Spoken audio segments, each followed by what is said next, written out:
Mwasuze mutya mwasibye mutya kansubire nti mwasibye bulungi yonna gye musinzira okubeera nga ate mumpuliriza mujebaleko gyonna gye mutuusako engalo basasirako nnyo mwenna bayita mizibu ebyenjawulo mbasanyukirako mmwe abatuuse ku buwanguzi abakuliza amazaalibwa olunaku olwaleero mbagayiza amazaalibwa amalungi ag'essanyu so nga ate mmwe abafiiriddwako abantu bammwe saba emyoyo gy'abagenzi katonda giwumuza emirembe agiramuza ekisagumya emitima abaka ab'enganda ssaako ate n'ab'emikwano amanya enzo Omumbejja Aisha Nassolo nyongera okujjukiza gwe wenna eyakaneyungako essaawa eno yennyini nti wano ofuna amawulire agenda maaso mu ggwanga lyattu Uganda ko celebrities baffe bonna aba wano sakate n'abo abali wabweru w'eggwanga munaku ezimu ne tubeera wano nga twebulirira mu nsonga ezitali zimu oba endala kyemba nkusaba kiri kimu mukwano gwange subscribe nga teekako akadde like nga video eno n'oluvannyuma tweyongereyo mu maaso naye ng'ebikyagenda mu maaso bye by'okuziika ate eyali sipiika ewa Uganda Jacob Oulanya omukulu oyo munaye ffenna tukijjukira bulungi nti yava mu bulamu bw'ensi eno munnange era wetwogerera ze mbuyaga ezikaza engoye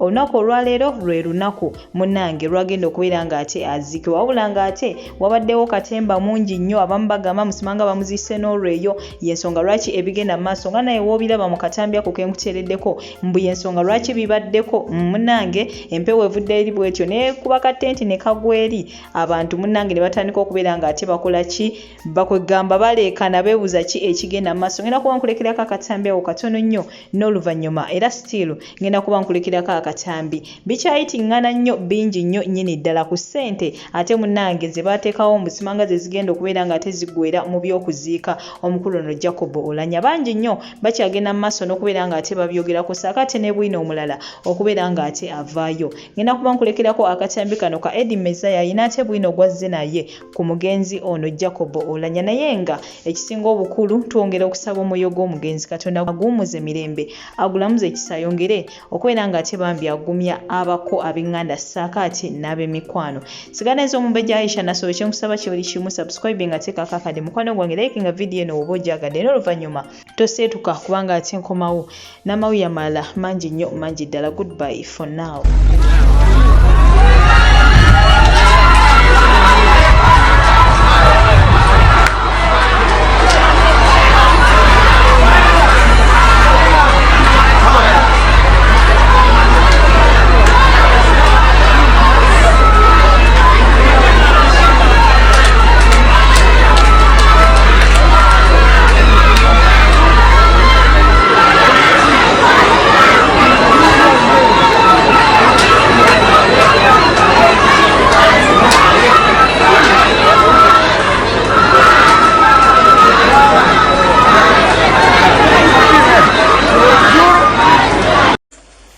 Era alina omutima ogwagala Uganda ne bannayuganda wabula ggwe atantegeere ye ggwe alaba Uganda nga ekyobusuubuzi era tolina mutima gwagala Uganda kukulaakulana kitalo nnyo ekya Oulanya eyali sipiika wa paliamenti ya Uganda.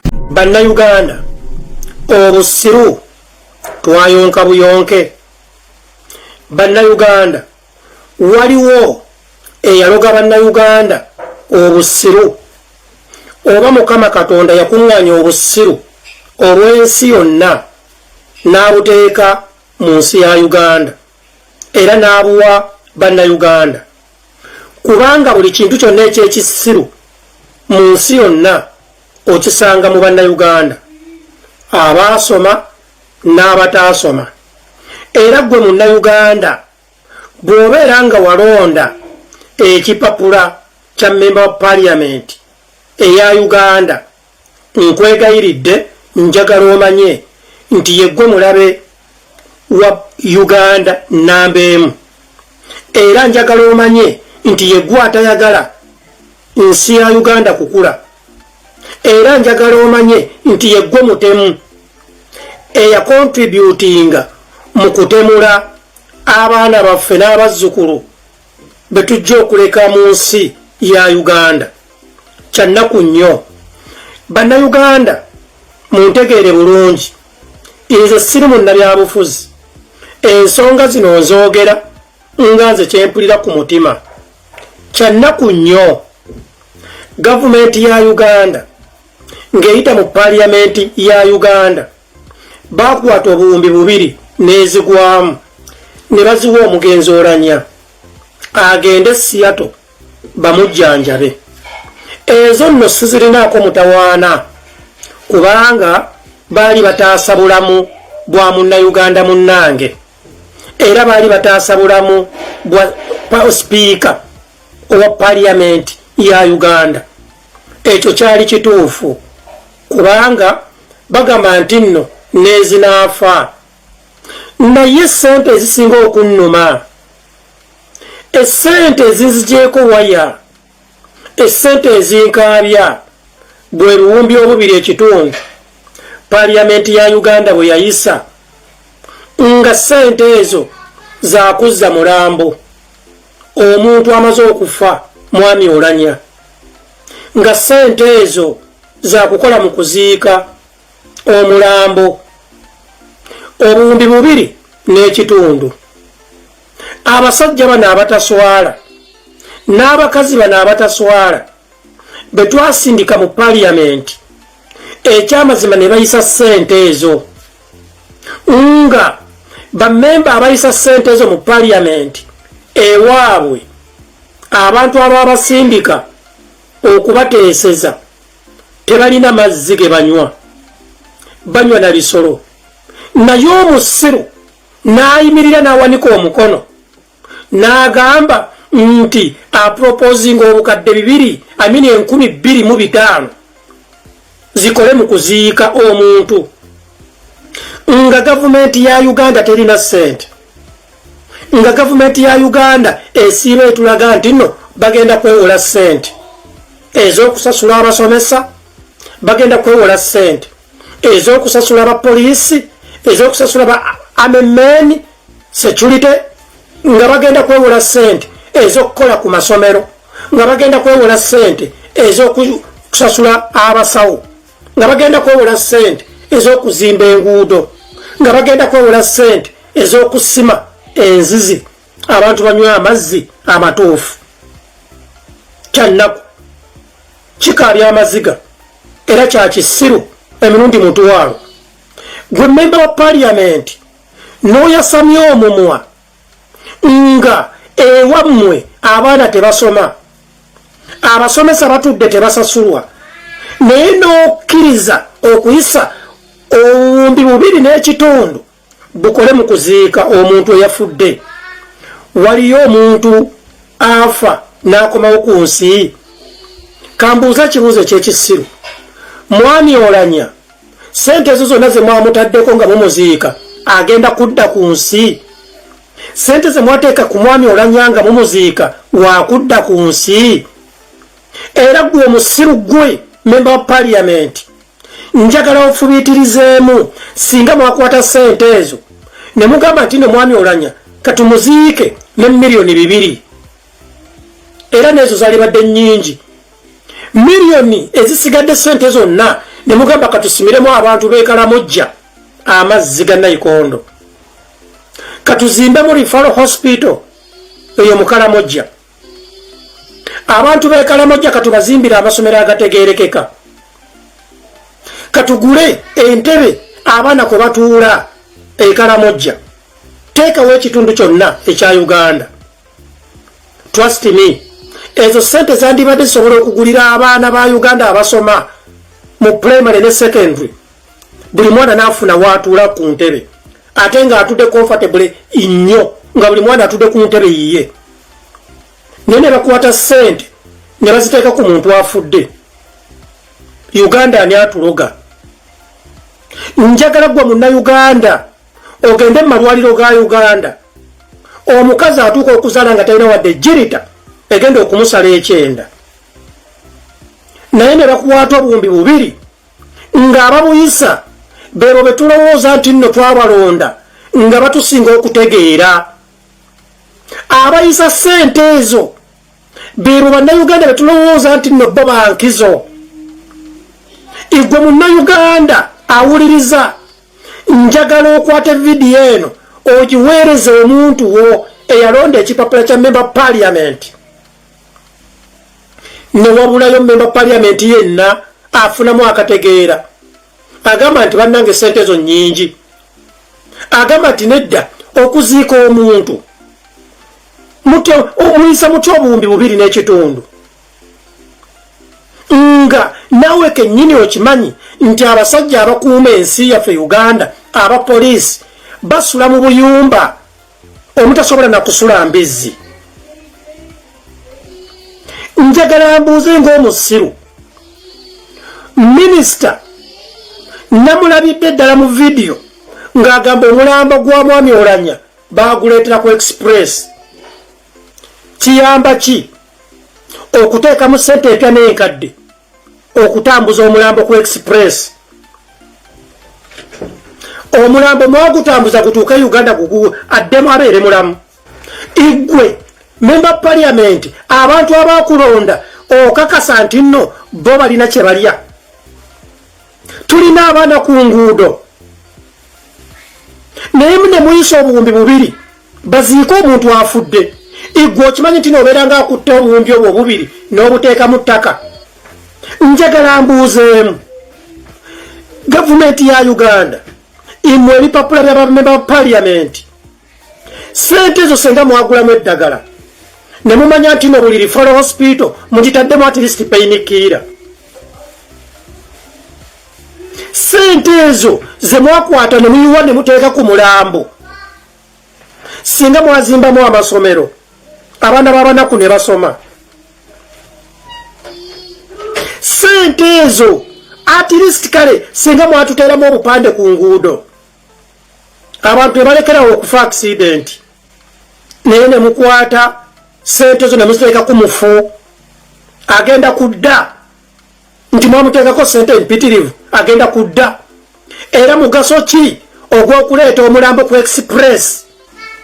Mwamuleeta ku express ajje akubirize parliament? Mwaleeta omulambo ku express nga bakutuuka Uganda kugenda tuleetera amagoba? Omuntu afudde aba afudde. Ekyo nkibabuulira. Nandibadde sirina mutawaana gwonna era nandibadde musanyufu nnyo singa ssente zonna ezagenda ku mwami Oulanya nga zaalizize nga yali azeekoledde. Sandibadde namutawaana kuba ssente zibazize.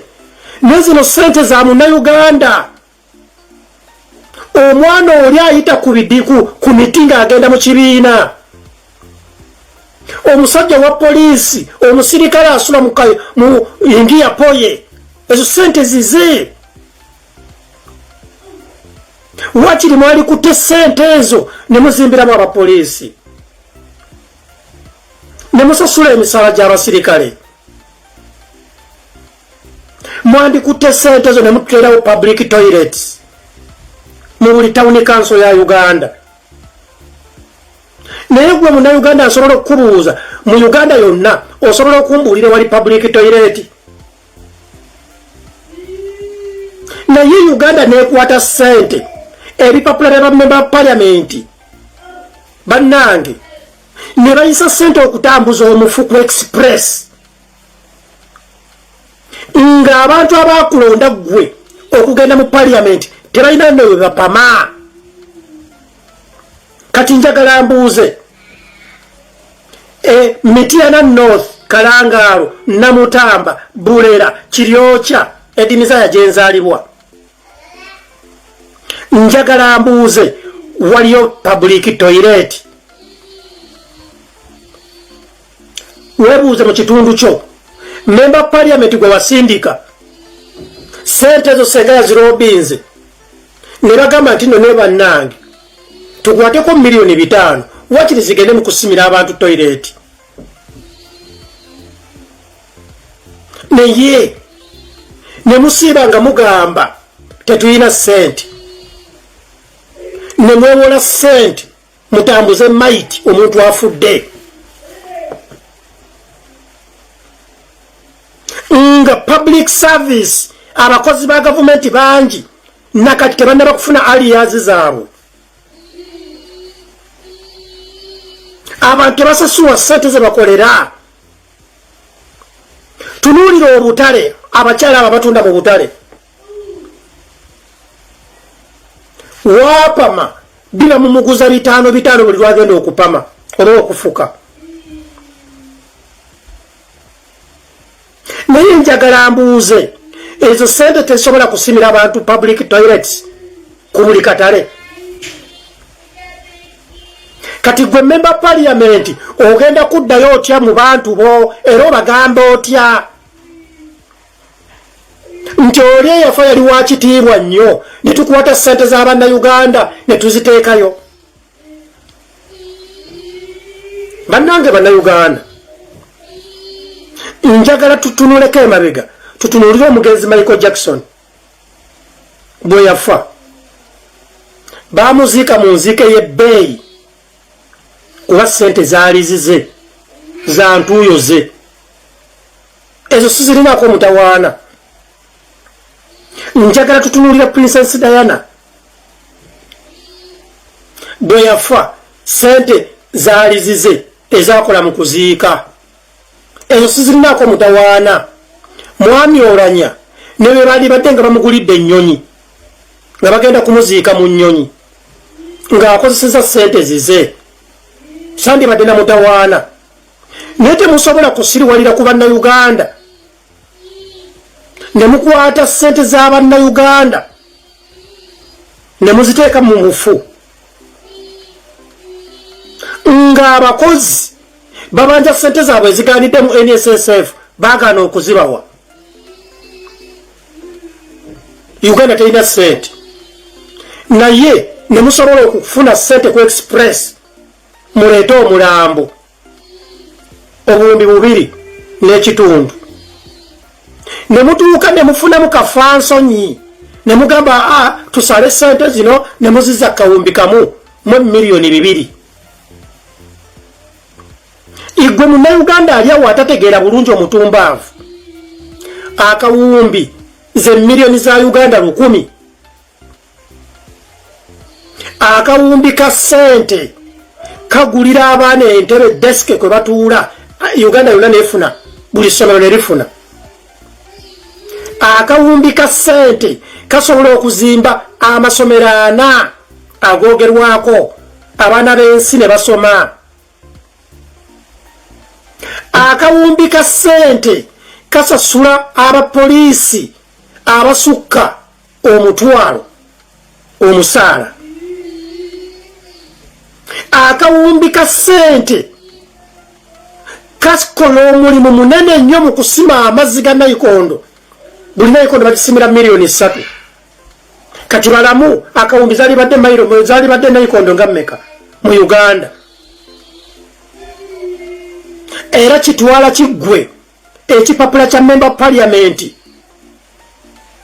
okuteesa at least nti bannange abakungu ba gavumenti ffenna batujjanjabire mu nsi Uganda kati kiri eri gwe omulonzi abantu bemulonda baluvu abantu bemulonda basiru abantu bemulonda bamaalo tebatambulangako babeera mu kwegayirira Speaker nyamba oteekeko ku tripu egenda mu America bw'oyogera eby'amazima osobola okusigala ku kigambo kyo naye ate buli lw'olimba kikwetaagisa ebigambo ebirala 10 okusobola okusigala ng'okyayimirizaawo obulimba bwabu kati nno gw'ayagala amazima wenywereze ku Edimizaaya a source of truth with no intimidation atatisibwatisibwa yoyo gw'osimbise akutegeerere anaateesa ate ekitegeerekeka bannayuganda mwatusindikira agapapula ga member parliament oba oliwo opposition oba toliwo opposition oba oliwa government mwenna muli bipapula njagala bannayuganda ku record oli atubuulire member parliament omu oba wa NUP oba wa NRM oba wa FDC eyawanika omukono n'agamba nti bannange wadde twafiiriddwa omuntu ow'ekitiibwa naye ssente ezo nnyingi zonna ndiga zakoteka bukotesi bitwe. Bannayuganda mbeegayiridde mulonde abantu abalabye ku nsi bwetambula. Njagala ntwale ekyokulabirako era mu kitwale kiikino. Omukazi gwe bayita Jennifer Musisi ku lw'okuba wangaalidde nnyo e Bulaaya bwe bamuwa okubeera Idi mwana b'enkyukakyuka mu Kampala, oba omwagala oba tomwagala akola kituufu. Era ebiseera Jennifer Musisi obeera mu Kampala, trust me, ekibuga kyali kyanjawulo kubanga yali alabyeko. Mmwe abalonzi njagala mutunulemu mu kubanga kafaananyi bwe mwalonda Kyagulanyi ab'ekyaddondo. Kyagulanyi bwe yagenda mu parliament yakola ki? Yabeerayo emyaka 3 gyokka. Kyagulanyi nga almost buli weekend atikka Lawrence Emifaliso n'atwala okugabira bannayuganda. Bw'ogenda mu Kyaddondo tosobola kutambula mayiro 4 nga tonnasanga Nayikondo. Kyagulanyi Robert yamala mu parliament emyaka 3. Lwaki yakola ebyo? Kuba yatambulako. Musajja ali exposed, buli kintu akirabye. Ne mutulondera gali ebisenke ebikunnembi ebiwuka, mutulondera envunyu ne muziteeka mu parliamenti y'eggwanga. Njagala gwe Munnayuganda awuliriza olowooza omusomesa kati awulira atya? Abanje emyezi n'emyezi nga gavumenti emugamba tewali ssente. Njagala gwe Munnayuganda weebuuzeemu, omuntu oli akola mu public service emirimu egy'enjawulo ng'akola mu sekita za gavumenti awulira atya nga tanafuna aliyazize nga bamugamba tetulina ssente? Njagala gwe weebuuzeemu omulimi alimye ebintu bye n'okubitambuza okubituusa mu butale abantu babigule, talina bw'abiyisa olw'ekkubo. Bamugamba tetulina ssente. Ssente omusajja bwe yafudde ne biisa obuwumbi 2.5 nti baziike omuntu afudde. Waliwo omuntu akomawo ku nsi kubanga bamuziise mu keesi matiribona, ani yali akomyewo? Kyemwagala okugamba nti mwenna bali mu parliament ya Uganda mwetaaga edimizaya nzije mbasomese nti omuntu akola ebyo ebirina okusitula ensi oba abantu abakulonda babeere nga bakufunamu.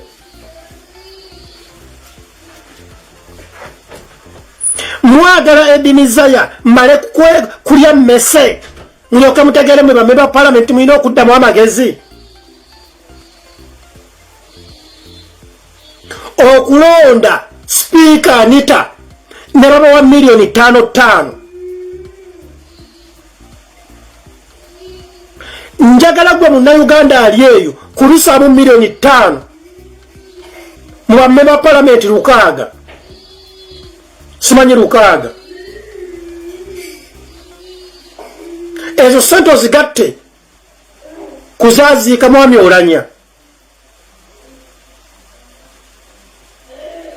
Njagala gwe Munnayuganda omanye teriyo member parliament oba wa NUP oba wa opposition oba wa government eyaganda milioni 5. Bonna bazirya okulonda speaker agenda bakulira mu parliament. Kati Bannayuganda bakulondera ki? Kikumbe mbigwe. Bannayuganda bakulondera ki? Abalimi b'ebikajjo basiba balaajana bo baagala kubakkiriza bukkiriza beeterewe beekolemu omulimu beekolera ekyuma kyabwe kinaakola sukaali bafune ssente mu bikajjo byabwe bye balima. babema parliament kwegamba bannange simanyi temusobola kuyisaamu kiteeso ky'abasajja bali abalima ebikajjo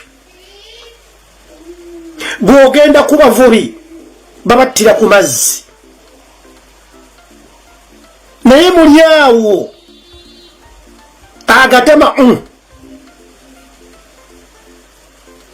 teri yayinza kukeera ku makya n'aleeta ekiteeso mu parliament nti bannanga abavubi babatta babakendereze ku misolo wabula ne bakuba miliyoni 5 mb'olonde sipiika Anita olwo abantu bakulondera ki kiyenje gwe nti oli memba parliament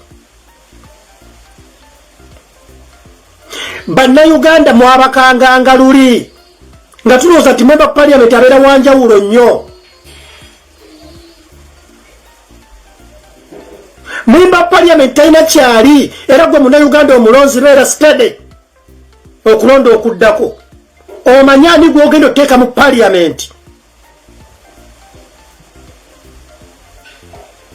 abasajja bali eyo n'abakazi tebanywanga ku kyayi wa mata ayagala okunywa ku mata ng'amaze kuyingira parliament awo be mutusindikira nti batuteeseze eggwanga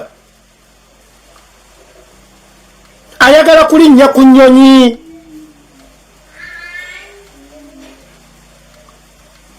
ayagala naye agendeko ku radio bagambe nti nno memba parliament abantu abalina ensa mubalese emabega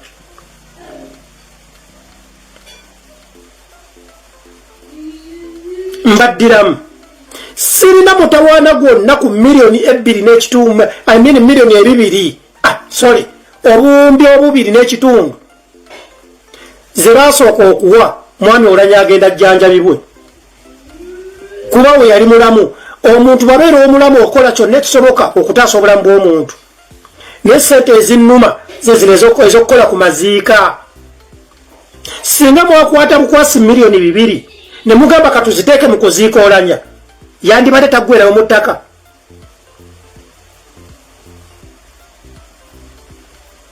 nze njagala challenge me bwe mubeera nga waliwo omuntu yenna gwe baali baziise nga bwe baziikise Oulanya ng'agenda kudda ku nsi ate era njagala muntegeere bulungi nti nze sirina mutawaana mu kuziika Oulanya mu ngeri y'ebbeeyi singa ssente zibadde zize nga za ntuuyoze nga bazijja ku akawunti ye oba mu bya bugagga bye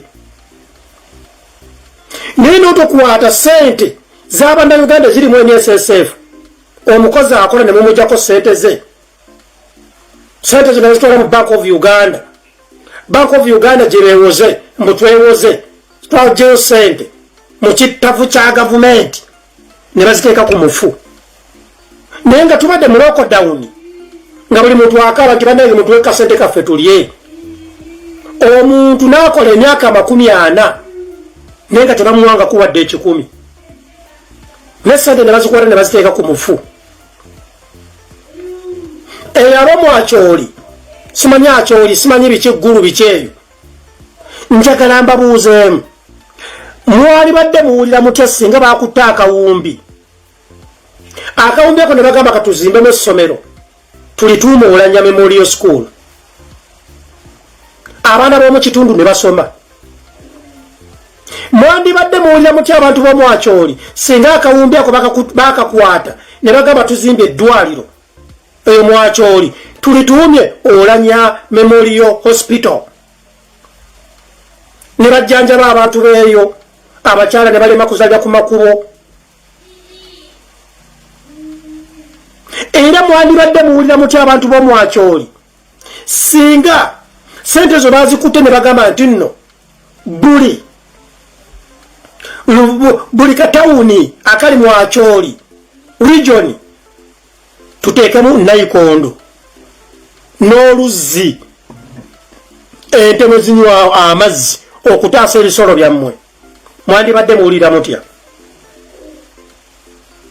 singa mu parliament mubaddemu abantu abategeera nga edi ne bagamba ssente zino tuzikwate tukwate akawumbi tukawa abantu b'omwakyoli bazimbeyo akatale akanene bakatuume Oulanya Memorial Market abantu ne bafuna we batuula we batundira ebyamaguzi byabwe nga bava mu nnimiro bye bava okulima naye ne mukwata ssente nga gyobeera nti nno abantu abagenda okujja okuziika abantu abajja okuziika Oulanya bo bagenda kubeera nga balya golodi bagenda kulya miwogo bagenda kunywa buugi bagenda kulya bimeremere biryawo nibe mwandibadde mugambye nti no tukwateko kale $5,000,000 kale mubeere mufune ku nsonyi mukozese $5,000,000 omuntu afudde aba afudde imwe mulowooza abazungu basiru oli n'atuuka okufa ng'afa n'akwata ssente ze n'aziraamira embwayi kuba embwa esigadde ku nsi yo nga nnamu yo keeganyume mu ssente ziri kuba omuntu aba afudde afudde ye ne bamuziika nga masiikiini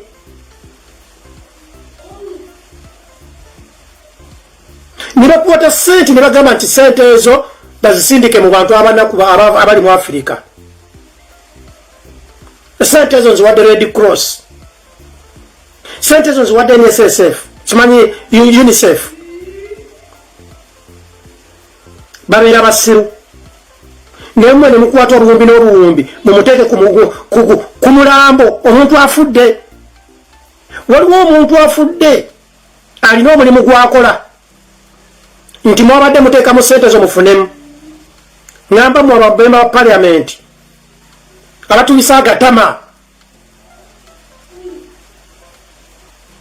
mwandibadde mukutte ssente ezo ne mugamba nti nga bwe mwazikwata ne mugamba katujjanjabe mwami Oulanya nga musuubira ayinza okulama awo ssente ziba zikoze ne muteeka muti obuwumbi n'obuwumbi ku mufu ku mulambo okay musuubirayo amagoba musuubirayo amagoba nze mbuuza mmwe bamemba palamenti abayisa ssente ezo musuubira amagoba oba ssente ezo mwabbanzibe njagala mbuuze A+ eyaziika Oulanya mwagiwa ssente mmeka $2,000,000 mbu okujja omulambo ku airport ne bagutwala gye baguterese ne bagutwala paka osimanye ewaabwe mwakyoli ne bakola n'okuzimba entaana omulimu nga guwedde kati akawumbi akalala kalagawa ebyo bitenti bye mwateeka ku paliamenti nti omukubeko erisa evanyuma ebyo bitenti bye mwateeka eri gye baziika akawumbi ne kabuliraawo gwe memba paliamenti nojja mu bantu abakulondera ng'osinika agannyo ng'oleega agamwa abalonzi mubeere bagezi buuza memba paliamenti gwe wasindikayo essente ezo lwaki mwaziteeka ku mufu akunnyonnyole kyannaku nti tukyalina abantu abalinga ebiteega mu paliamenti nze mbagambye mu kikolwa kino ekyakolebwa ku mugenzi Oulanya kyagatta bonna ab'opposition n'abatali b'opposition bonna bakkiriza ssente zigende era ne baziisa era bonna buli omu bamuwa $5,000,000 okulonda addira Oulanya mu bigere bannange nze kambabuulire ebintu bino biruma omutima bw'oba ogenda ekalangala oyita mu binnya tetulina ssente Uganda ssente ne bazikwata ne baziteeka ku mufu paliamenti ya Uganda mulimba